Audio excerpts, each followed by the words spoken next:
Olá, sejam bem-vindos. Cá estamos para mais um Académico de Histórias. Neste episódio, neste terceiro episódio, vamos voltar a ter aqui estes dois convidados ilustres, Artur Monteiro, Carlos Galambas. Uma vez mais, obrigado por se juntarem. Vamos assim também dar continuidade a uma conversa. Já aqui falamos do momento em que Alexander Donner chega a Portugal, chega ao ABC, aquilo que mudou no clube, a forma como os jogadores se adaptaram, a forma como o ABC, a estrutura do ABC se adaptou. Um ABC que, como disse Alexander Donner, tinha 3 anos para estar numa final europeia e conseguiu esse mesmo feito com uma equipa muito jovem, aliada aqui de um talento de 3 jogadores internacionais. Artur Monteiro, estava preparado este ABC de consumo interno para um ABC outsider europeu, mas a chegar ao nível que chegou europeu? A estrutura estava preparada para isto? Ora bem, em termos logísticos, penso que sim. Mas havia um aspecto que para mim foi determinante. No plano desportivo, sobrepunha-se à grandeza dos clubes que estávamos a enfrentar. Eu recordo que a nossa primeira grande angústia é um jogo em Israel com o Hapoel Rishon-LeZion, a equipa que determinava que ganhasse passava à fase de grupos da Champions de handball daquele ano, e estivemos na iminência de perder. Ao intervalo já estávamos a perder a eliminatória, ao intervalo do segundo jogo em Israel. De facto, eu acho que é crucial um burro que eu dou na mesa, e digo, é literal. Isto que estou a contar é um facto, e acho que foi o grande impulso para a nossa qualificação depois para a fase de grupos da Champions. Artur, mas quem nos está a ouvir e a ouvir não sabe desse murro. Foi uma investida neste sentido. A equipa de arbitragem, estávamos a ser escamoteados da verdade desportiva. Perdão. Tínhamos ganho aqui por cerca de 6 ou 7. 8 golos. 8 golos. Eu acho 8 ou 9 golos, mas eu depois posso precisar isso. Sei que nos dava uma margem de descanso para enfrentar o jogo. Ora bem, dentro daquele cenário de confiança criado pelo Donner, sempre nos disse que ganhamos aqui e vamos ganhar a Israel. De uma forma encapotada, aparece-nos ali uma dupla de árbitros da Rússia, tanto de árbitros da naturalidade do Donner. Na primeira parte, fomos escamoteados. A verdade desportiva foi sobreposta por aqueles dois energúmenos que nos apareceram à frente. É este o termo. Eu vou aplicar o termo que tenho que aplicar. Estávamos a ser roubados. E no intervalo, entrei pela cabine do árbitro dentro, albarroei a porta a Artur Monteiro, um rapaz novo, muito nervoso, e perguntei, e o Donner à minha frente, para traduzir aquilo que eu estava a dizer. E eles assustaram-se, que é facto é que na segunda parte só repuseram a verdade desportiva, ou seja, começaram a arbitrar, tinham que arbitrar, a forma como tinham que o fazer, árbitros internacionais tinham que o fazer como o fizeram, e nós passamos a eliminatória. Eu acho que esse murro, ou esse empurrão que eu dei na porta do balneário dos árbitros, foi crucial depois para a nossa ascensão. Os jogadores souberam disto, na altura? Eu acho que não souberam, porque nós soubemos é que ficámos no balneário e o Donner não apareceu para dar a tática para a segunda parte. Eu peguei no Donner, eu agarrei-o pelo braço e ele, tu estás muito nervoso, não vou nada, mas vais, eu empurrei-o e eu tinha essa confiança com ele. O Donner foi uma das pessoas que marcou a minha vida desportiva. Eu era muito amigo dele e fui uma pessoa importante na vida dele, e ele confessou-me isso depois, mais tarde, antes de partir, confessou-me que de facto em Portugal tinha 3 pessoas, e eu vou aqui divulgar porque ele tinha essa abertura, era singelo e era muito genuíno na forma como falava. Ele não se importava se ferisse ou não ferisse com a verdade dele, com aquilo que ele sentia que devia dizer. Mas há 3 pessoas que o marcaram. Ele disse-me isso antes de falecer, cerca de uma semana. Disse-me que tinha 3 pessoas em Portugal por quem tinha um grande respeito e uma grande amizade. Era eu, modéstia à parte, era o engenheiro Jorge Rodrigues e era um senhor que ele idolatrava, que era o pai do engenheiro Jorge Rodrigues, o Sr. José Peixoto Rodrigues. Ele adorava o senhor José Peixoto Rodrigues. Bom, e o foi então para o Arthur esse um momento também ali, quando ainda aquilo que estava a dizer, foi esse um momento marcante, apesar do Donner o tentar impedir. Sim. Eu fui empurrando e ele depois também percebeu que não podíamos perder a oportunidade de ir à fase de grupos da Liga dos Campeões. Depois fomos confrontados com o sorteio. O sorteio ditou só o campeão europeu em título, que era o RK Zagreb, o campeão de França, o Nîmes, e o campeão da Noruega, o Sandefjord, da Noruega. E desculpa interromper, agora está muito em voga até se filmar as reações aos sorteios. Na altura não era feito isso em direto e ao momento, mas quando vocês souberam quem é que eram estes adversários de peso que teriam pela frente, acredito que tremeram ali um bocadinho, ou nem por isso. Sim, principalmente com o Zagreb. O Zagreb lutava e ombreava nessa altura com ser campeão europeu com o Barcelona. Tipo, o Barcelona era uma vez, o Zagreb outra, depois o Barcelona mais 2 vezes seguidas e era o Zagreb, porque aqueles países bálticos, Balcãs ali, sempre foram de uma escola, né, de grandes jogadores, forte. E havia grandes jogadores ali. E o Zagreb na altura era uma das melhores equipas da Europa, do mundo. E nós, quando saiu o sorteio, pensámos, bem, Zagreb, complicado.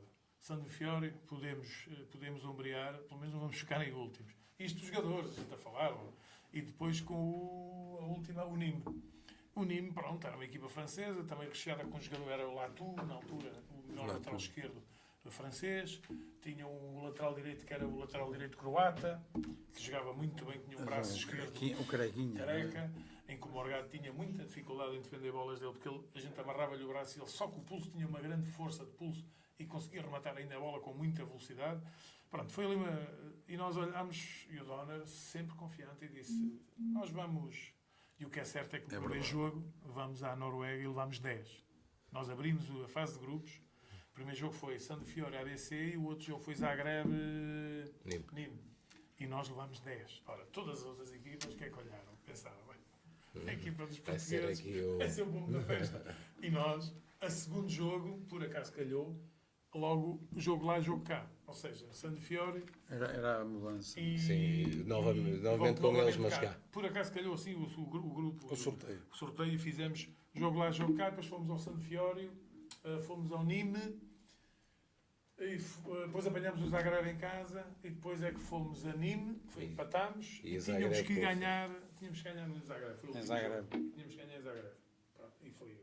Em Zagreb foi um momento histórico, mas tudo o que levou ali, eu gostava muito de realçar um pormenor muito importante. O Donner, como eu já disse no outro episódio, o Donner só se preocupava com o treino em si, com o conhecimento das equipas, criávamos-lhe condições para ele identificar as equipas, criávamos-lhe condições para ele falar com outros treinadores, porque não havia ainda a era do digital que estava para surgir passados 30 anos ou 25 anos. Sim, porque se houvesse na altura... era caro, pagava-se para caramba ligar para a Rússia. É verdade. E de facto... E ver jogos das outras equipas, acredito que fosse muito... Nós vimos jogos na casa do Paulo Morgado, que tinha uma parabólica rotativa, e nós, ao sábado, à hora do almoço, às vezes íamos lá almoçar para ver o Atlético Madrid. E era aqui perto, de Espanha, não é? E nós ficávamos malucos quando o Morgado lá punha a parabólica a rodar e víamos os jogos e apanhávamos jogos estrangeiros. Às vezes até apanhávamos outros do país qualquer e a gente via, nem que fosse, sei lá, nem interessava, a gente era... E depois, passado uns dias, estávamos a jogar com eles no pavilhão. Ou seja, víamos as estrelas na televisão e a seguir a gente ia jogar contra eles. À vossa frente. Foi engraçado. Arthur, interrompemos o raciocínio. Dizer o quê? De facto, não, à vontade. Isso é chegar, é uma chega para aquilo que nós, muito que temos que contar, se calhar estabelecer isto num futuro livro de memórias, eu estarei aberto a fazê-lo.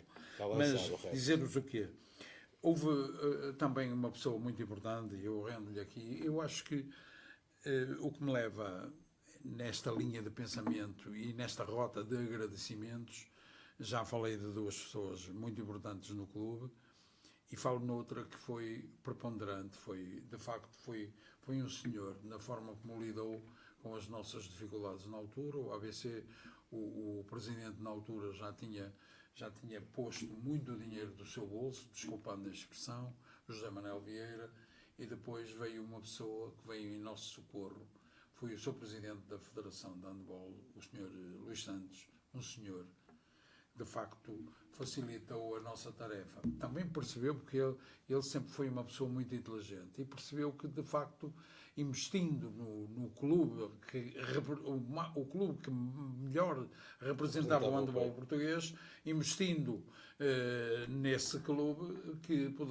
o handball português poderia Evoluir também, obter excelentes resultados. E de facto era um visionário. E eu conto aqui uma passagem. Numa altura estou com ele em Lisboa para tratarmos das viagens. O ABC não tinha recursos para fazer a compra prévia das passagens aéreas para fazer os jogos, para viajar para a França, Noruega. Noruega ainda foi, mas em Zagreb. Eu recordo que estava com a senhora da agência de viagens da Federação de Handball, passa publicidade, eu acho que já nem existe essa empresa, era a Top Tours, e à minha frente ele estava a perguntar mais ou menos o número, e eu levava em carteira o número de pessoas, e a dada altura a comitiva, o número de pessoas que constituía a comitiva. E ele disse, pronto, é a viagem para a França, a viagem para Zagreb e agora para a final. E ainda nem sabíamos, porque a final era disputada em duas mãos, uma em casa, outra na casa do adversário. Dizia, não, fica já aqui alinhavado. Tinha uma confiança fantástica, e isso também nos motivava e congregava de facto uma alegria que assistia sempre ao nosso papel enquanto dirigente. Claro. Depois há outro pormenor para mim que era importante. Eu muitas vezes chegava, porque eu que fazia a ponte entre o Donner e a direção, e o Donner jogadores, direção.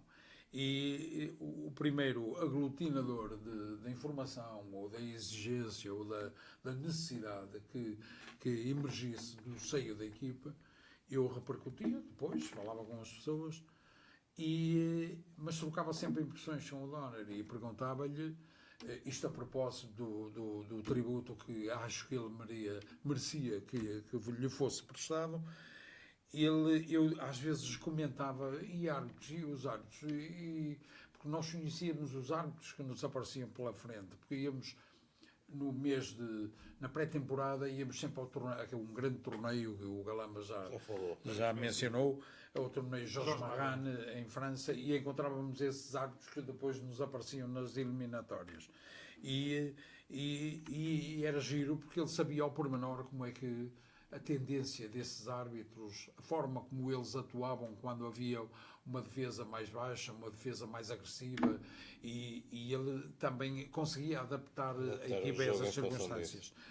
Da mesma forma que ele esmiuçava e desmontava a equipa adversária, também falava dos árbitros. E eu dizia-lhe muitas vezes, quando apareciam árbitros russos, eu dizia, Sacha, mas fala tu, não, essa parte é contigo, tu.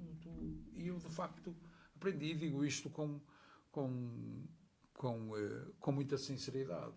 Eu comecei a criar com os árbitros uma empatia enorme, porque respeitava acima de tudo o trabalho deles, mas eles também percebiam que o ABC era um clube diferente, e de facto sempre tratámos muito bem os árbitros, e isso facilitava muito a nossa tarefa. Às vezes eu dizia ao Donner, este árbitro, pá, este gajo, desculpa-me esta expressão, este homem é capaz de nos dar aqui a volta por aqui, dizer, Arthur, esquece, eu desde que preparo bem a equipa, os árbitros não têm essa possibilidade. E eu atirava-lhe sempre com aquele episódio de Tel Aviv. E dizia, não, mas nós íamos ser comidos pelos teus amigos da Rússia. Mas tudo isto para dizer o quê? Que de facto é de louvar e é de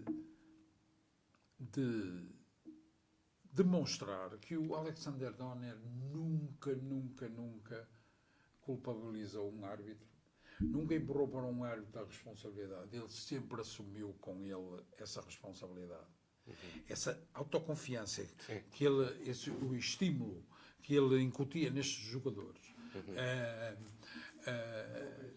Este elan de campeões, esta filosofia de campeões, ele de facto conseguiu, através de quê?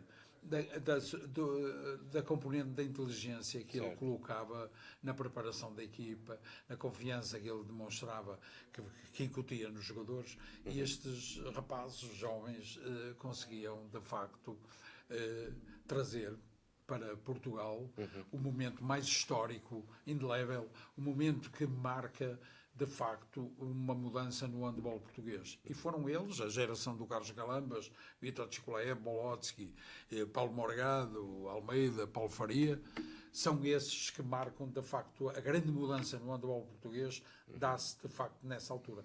Não é agora, eu não quero comparar com, porque o handball é totalmente diferente, eu chamo-lhe o handball... É um handball mais rápido, um handball kamikaze, mais agressivo, mais corpo a corpo. Na fase do Donner era, de facto, um handball inteligente. E ele, com a inteligência dele, colocou estes rapazes na montra top do handball mundial. E essa presença na final demonstra isso mesmo. Foi nós, dirigentes, conseguirmos, o presidente, José Manuel Vieira, os amigos do clube, conseguirem criar condições para esta malta evoluir e, de facto, e comparando com o estatuto do nosso adversário na final e mesmo do RK Zagreb, do Nîmes, do Sandvior, o estatuto destes rapazes era incomensuravelmente menor e muito mais reduzido em relação a esses atletas. Mas, de facto, dentro do campo não se podia estabelecer essas diferenças, nem se notavam essas diferenças. E foi por isso que fomos à final. Para dar mais chega àquilo que o Arthur diz em relação às outras equipas, nenhuma equipa que eu vou dizer o jogador que estava nessa fase de grupos, mas nós defrontámos noutras ocasiões, também há 30 anos atrás, nós vimos a diferença do que eram as outras equipas e o ABC. Está bem que eu costumo dizer que os orçamentos não ganham jogos, mas o melhor lateral esquerdo do mundo na altura, que se chamava Peronicides, jogava no Kiel. Nós, quando fomos jogar ao Kiel, e ao contrário do que se foi badalado, e bem, o Porto ganhou no Kiel agora há um ano ou dois, numa fase de grupos também dos campeões, mas o ABC já lá tinha ganho, foi a primeira equipa a ganhar no Kiel. E era a equipa também sueca, eu tinha o Peronicides, era uma constelação de estrelas, o Kiel. Mas só para vocês verem a diferença, o senhor Peronicides andava de Ferrari e eu tinha um Seat Ibiza. Só era vermelho. As duas coisas eram igual. Agora a diferença era essa. Nós preparámos nós a chegarmos ao treino e eles a sair, que nós era para a adaptação ao pavilhão, e nós lembramos de estar a descer e o Peronicides cumprimentar-nos e entrar no Ferrari. E nós dizíamos, ele tem um Ferrari, nós temos um Seat. Não há problema nenhum. E no dia a seguir ganhámos. Mas pronto. E como é que vocês, enquanto atletas, como é que no balneário, porque esta caminhada europeia acontece ao mesmo tempo em que as provas nacionais continuam também a acontecer. Como é que vocês conseguiam, dentro do balneário, ter a cabeça no lugar para continuar dentro de portas, ou seja, no panorama nacional? De chip. Sim. Como é que faziam isto? Por serem novos, por serem jovens e por não estarem também aqui habituados. Nós, por sermos novos, eu já comentei isso, às vezes houve alguém, há pouco tempo, porque estamos a falar dos 30 anos, como é que foi viveres a final? Eu realmente, se quisermos que eu lhe diga, o Arthur se calhar viveu de outra maneira, mais intenso. Claro que sim. Nós, como éramos novos, era mais um jogo. Acho que não demos tanto ênfase àquele momento, como agora se calhar até estamos Até a dar. nisso o treinador era inteligente, conseguia desmontar e desviar. Para a semana, Benfica. Ok, na outra semana, Porto, temos que fazer o trabalho. Sporting, depois íamos jogar ao Chico, depois íamos jogar a Boa Vista, depois íamos jogar ao Belenenses, Zagreb, Belenenses, Barcelona. Era tudo normal. Não, ele criava-nos o espírito e depois esta mentalidade que se vive, acho eu, que se não Comprometidos se vive, também todos, sim, não é? se não se vive, mas deveria-se viver, mas eu acho que sim também, porque eu falo agora, não estou dentro do ABC, mas o ter que ganhar sempre, o ter Mentalidade de campeão, não é só dizer, não era só vestir camisola amarela. Nós tínhamos que todos os treinos, os treinos eram... Ele não deixava, o Dona não deixava, o Dona dizia sempre, há hora para começar, não há hora para acabar. E nós treinávamos 1 hora, 1 hora e meia, 1 hora e 45, conforme ele achasse que a equipa estava a trabalhar. Ele, às vezes, os júniores queriam entrar logo a seguir e esperavam. E muitas vezes estavam ali meia hora à espera e ele ainda não, porque achava que naquele dia... E nós éramos muito profissionais. E depois isto também há que realçar e dizer, o Arthur referiu aqui, e eu vou dizer isto, não estou contra ninguém, mas tenho que referir. Porque tem sido o homem também que me foi buscar, além do Dona, mas o presidente que me foi buscar, o senhor engenheiro Jorge Rodrigues, foi o homem que me foi buscar a Mafra, foi o primeiro homem que eu conheci da H Grande, ainda não conhecia o Arthur, mas foi ele que me foi buscar a Braga. E há uma coisa que tem que se dizer, naquela altura, religiosamente, dia 8, o senhor engenheiro presidente pagava os ordenados. E isso é muito importante. Nós trabalhávamos arduamente, o Sacha exigia de nós o que queria e o que não queria, e nós dávamos tudo. Eu tive para morrer no pavilhão, num treino, e não morri porque o Júlio foi-me lá dar, fez-me 3 bombadas e eu voltei a mim. Mas a gente chegava ao final do mês, que é bastante importante, porque era a nossa profissão, e o engenheiro nisso aí foi exemplo, como hoje muitos clubes não existe. Exigia-se, mas também havia aquela parte, a recompensa do esforço que nós fazíamos, e era toda a gente, o Artur Monteiro, a direção, toda a gente exigiam, e nós ao dia 8 nem perguntávamos, era religioso, não era Artur? Íamos ao fim do treino, íamos lá acima, não havia ainda transferências, né? E o Artur dava-nos o pagamento em cheque e a gente no dia a seguir íamos receber e o dinheiro estava na conta. Nisso há que dizer que o engenheiro Jorge Rodrigues foi sempre, para mim, e desculpem todos os outros, o melhor presidente que o ABC teve. Arthur, há aqui também um fator que depois acabou por se alastrar ao longo de vários anos, que foi ver uma cidade completamente unida ao clube e também a empurrar fora do campo, a encher semana após semana as bancadas do Salete.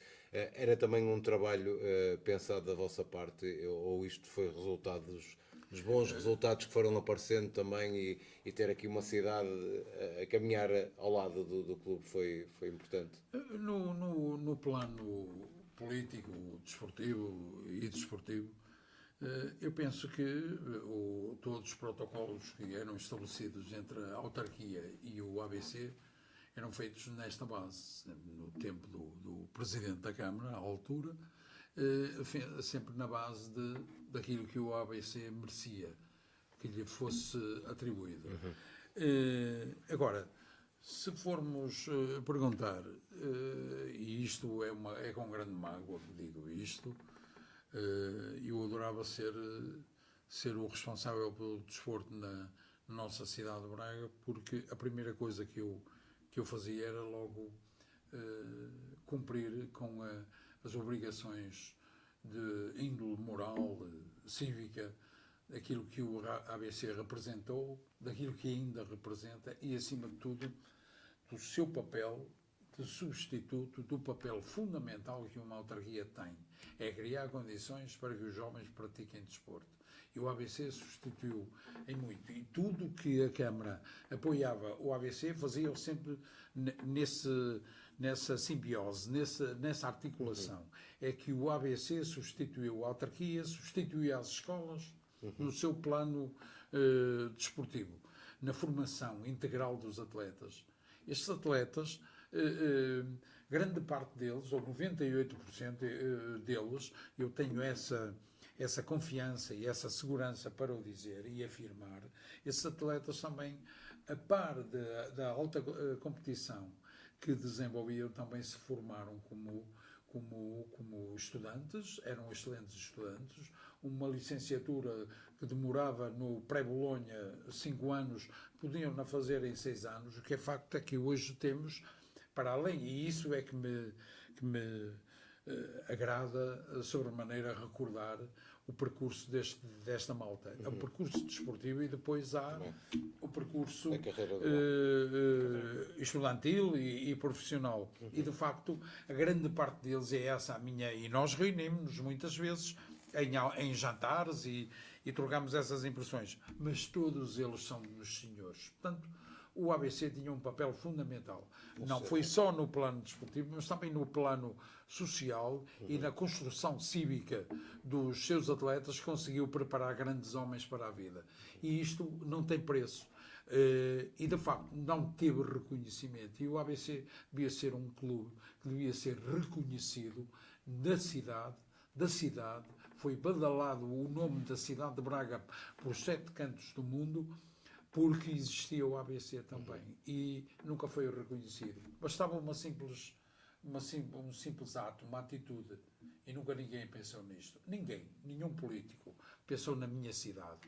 Era fazer um pavilhão com condições para que o ABC pudesse desenvolver a modalidade e, acima de tudo, os jovens tivessem condições para evoluir.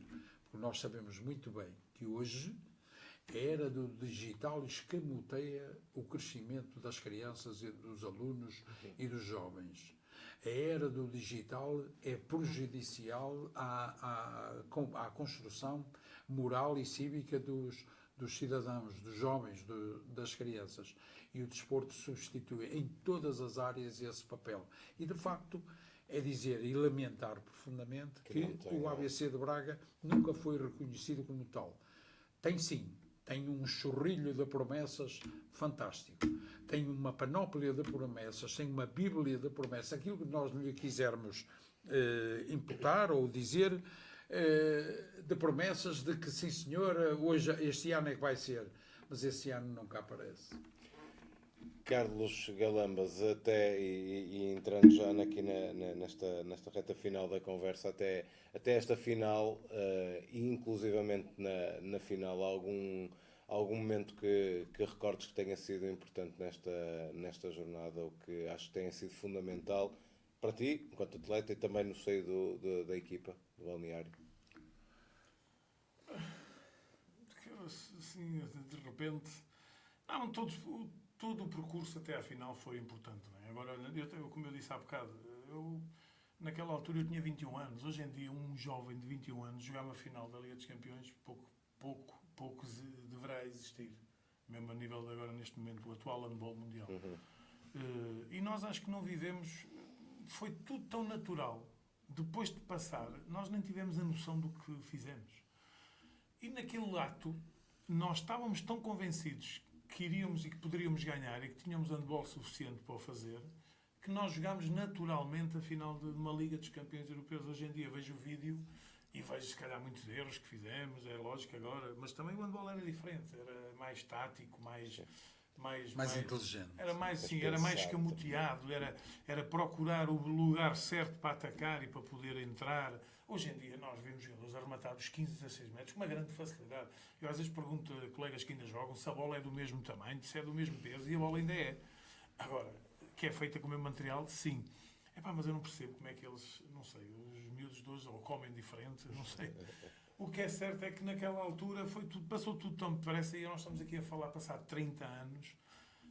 Sei que nós quando perdemos a final, eu fiquei no campo e toda a gente invadiu o campo e lembro-me de espanhóis e baterem-me nas costas a dizer: tu eres um monstro, espanhol, és um monstro, para o ano ganhas, para o ano, deixa lá este ano.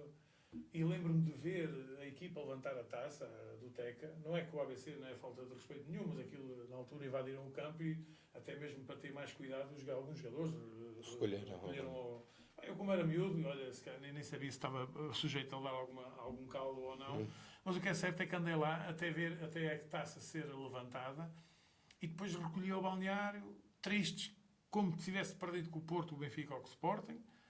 Era a mesma sensação. Não dar o aso de dizer, nós não tivemos, eu pelo menos eu falo por mim, eu não tive a sensação que joguei uma final da Liga dos Campeões.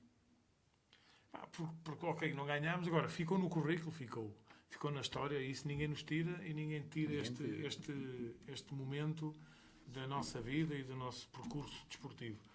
Mas lembro-me de termos ido de avião de charter, que nunca tínhamos viajado de charter, fomos e viemos, e lembro, por exemplo, mais marcante é o jogo antes em que somos apurados para ir à final. Sim. Ou seja, no Zagreb nós fazemos uma grande festa, mas também aquela festa de ir a um salto, mais um jogo comprido. Vamos tomar banho, porque aí temos o voo amanhã às 5 da manhã ou às 6 para levantar, porque a gente fazia sempre os aviões eram sempre os mais baratos. Na altura até nem foi o Sr. Luís Santos que preparou as condições. Mas vinhamos pronto. E lembro-me do dono chegar ao jantar e de dizer alto e bom som, às 10 recolher e ninguém bebe cerveja. Ou seja, para comemorar nem um bocado de champanhe. E nós olhávamos para ele e dissíamos, nós fomos apurados, foi a Liga dos Campeões, afinal. Podes contar tudo. Eu autorizo. Podes contar tudo. Não, é lógico que depois o Donner foi dormir porque já era velhote e nós, nessa noite, com autorização, até acho que da direção, e disseram, hoje é o dia livre. Hoje é vosso. E acabámos por ir beber todos juntos, e encontramos lá um bar qualquer. Eu lembro-me de dançar em cima Ainda foste ouvir ao quarto de dona se ele ressonava e depois é que... Eu lembro-me de dançar, agarrava o meu amigo Mário Costa, nessa passagem à final. Mário Costa não era em Zagreb, não estava o Mário. Sei que era ao lado do Tavares. E bebermos uma grande cerveja em cima de uma coluna e o homem lá em croata a dizer para a gente sair. Isto era o lado artístico. Pronto, aquela parte em que nós ninguém... E hoje em dia, aliás, eu acho que nem foi tão badalado, porque a parte que agora hoje a gente liga ao telefone e vimos um jogo de handball, naquela altura era pela rádio e no dia a seguir saía no jornal e tinha que estar os jornalistas a mandar a ligar o cabo de rede à parede. Sim. Acho que foi muito... Mas foi mais marcante essa parte que nós fomos apurados e o Donner continua na linha dele. Não, calma, que sábado temos jogo. Ou era na quarta, porque fomos jogar... Essa é uma coisa. O jogo foi meio da semana. Tínhamos jogo contra não sei quem, já pensar no próximo jogo. E só pensaríamos na final daqui depois mais para a frente. Sim. E quando chegámos à final, aquilo foi tudo. E depois lembro-me quando chegámos a Braga, contaram-me no outro dia que nós, uma fila de carros, atrás do autocarro... Foi. Apesar de fomos receber ao aeroporto. termos sido vice-campeões europeus, foram-nos receber... Eu não me lembro nada disso. Daniel, eu aqui ainda, neste painel de lamentações, eu já preconizava na altura, ficámos apurados, eu recordo, eu tenho essa página do jornal, e eu sugeria, eu apelava às pessoas para não deixarem morrer o ABC.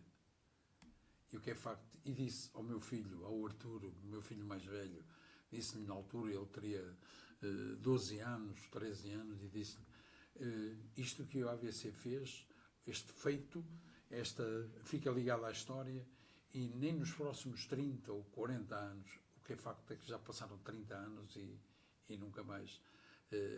E nós tínhamos... E é por isso que existe mágoa por não terem... Tenho essa mágoa profunda, é uma mágoa profunda, porque de facto o ABC devia ter sido pensado de outra forma, se calhar, adaptado a estas circunstâncias, a estes tempos, e não se devia ter tornado abúlico, assim, mais silencioso. E eu acho que houve um desligar da cidade, mas acho que esse desligar da cidade ou da nossa sociedade, das pessoas que nos rodeiam, foi mais pelo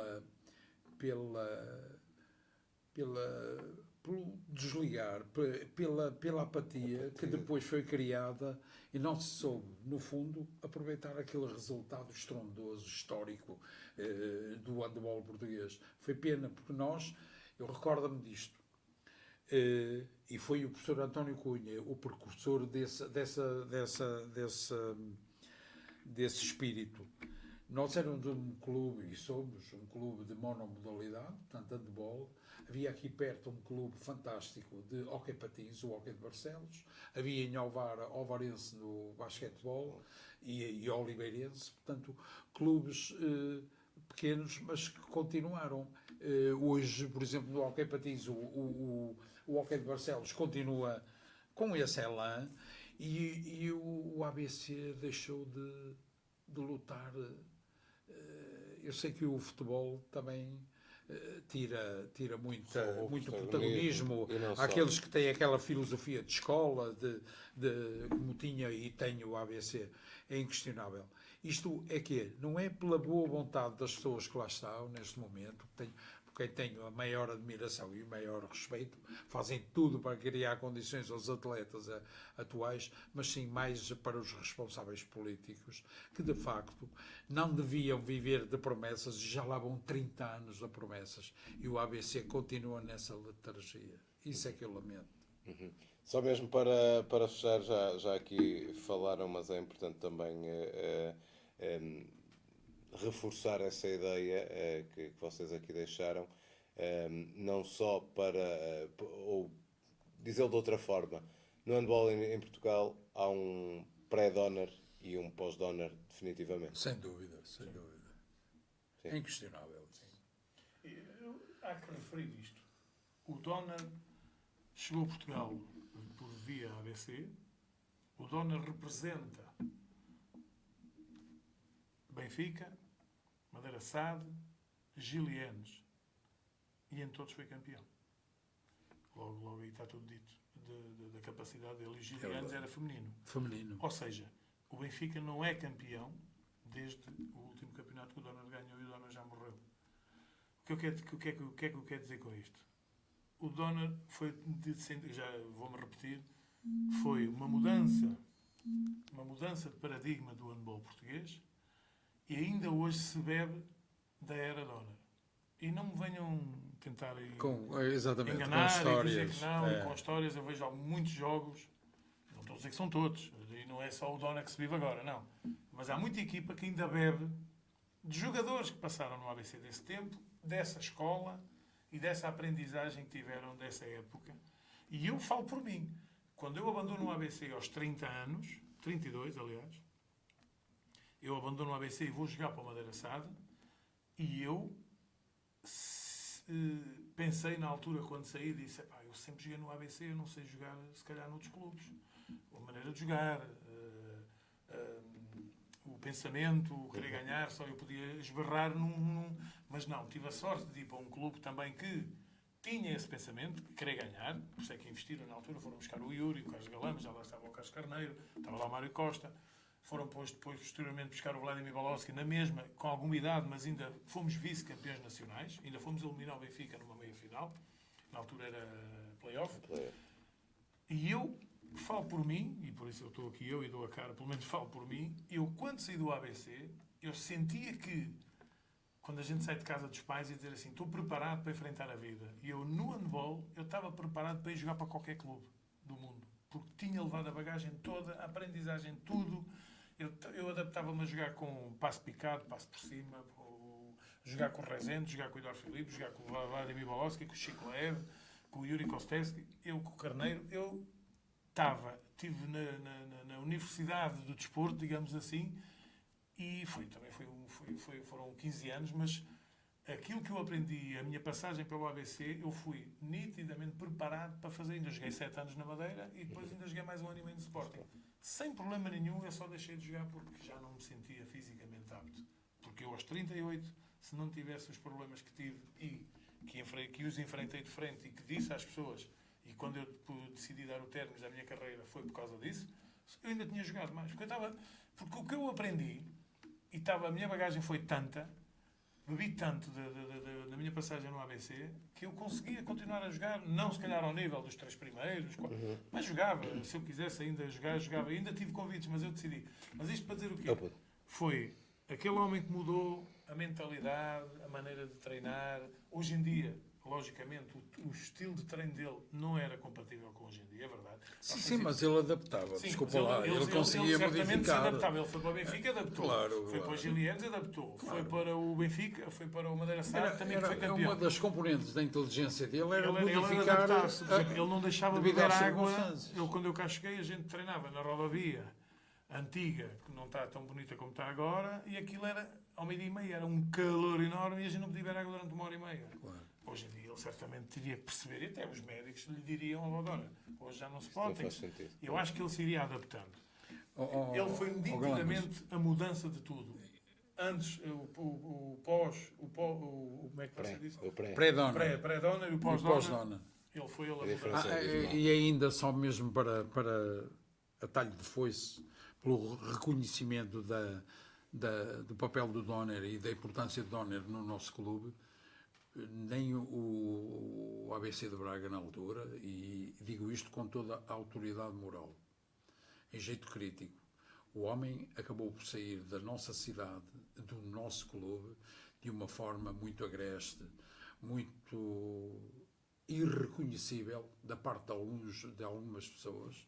Nunca lhe reconheceram essa dádiva que tinham para com ele, que era, de facto, o Donner merecia um monumento naquela alameda do estádio 1º de Maio / Pavilhão Flávio Salete, ou merecia nesta cidade um reconhecimento que nunca lhe foi feito, porque ele era um senhor.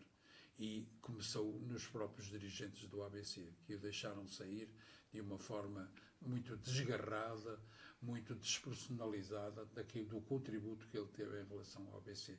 Digo isto com toda a autoridade moral, porque sou um dos responsáveis pela vinda do homem para cá.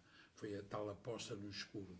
Mas, de facto, ele saiu daqui, devia ter todos os holofotes a incidir sobre a sua imagem, porque ele foi a pessoa mais importante do ABC de Braga. Uhum. E nós, de certa forma, e vocês em particular, ainda assim tentam compensar essa falta de memória que houve há uns anos atrás e que também perdura até os dias de hoje. Artur Monteiro, Carlos Galambas, obrigado uma vez mais por se juntarem Obrigado, a Daniel. nós neste espaço de entrevista. E um abraço para o meu amigo Paulo Miranda. Okay. Também é Eu verdade. deixarei. E é aqueles que nos ajudam a proporcionar este podcast. Obrigado por estarem desse lado. Vamos continuar também a recordar esta grande epopeia europeia do ABC, não só a final, não só o Alexander Donner, mas este ABC de grandes conquistas que há 30 anos também mudou o handball em Portugal. Obrigado e até à próxima.